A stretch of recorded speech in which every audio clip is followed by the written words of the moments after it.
മത്സ്യങ്ങൾ വാങ്ങിക്കഴിക്കുന്നവർക്ക് ഭക്ഷ്യവിഷബാധ ഏൽക്കുന്നതായി പരാതി.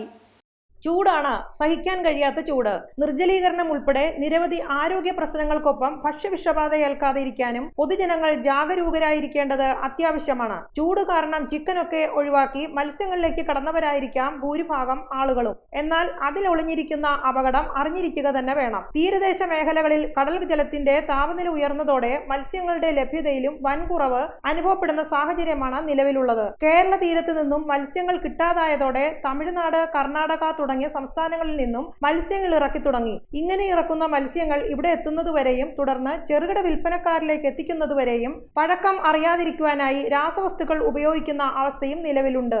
ഇത് വാങ്ങിക്കഴിക്കുന്ന ആളുകൾക്ക് ഭക്ഷ്യവിഷബാധ ഏൽക്കുകയും ചെയ്യുന്നുണ്ട്. ചൂടിൽ ചിക്കൻ ഉപയോഗിക്കാതെ മത്സ്യങ്ങൾ ഉപയോഗിക്കാം എന്ന് കരുതുന്നവർക്കുള്ള മുന്നറിയിപ്പ് കൂടിയാണിത്. ഭക്ഷണ സാധനങ്ങളുടെ ഗുണനിലവാരങ്ങൾ കൂടെ ശ്രദ്ധിക്കേണ്ട അവസ്ഥയാണ് നിലവിലുള്ളത്.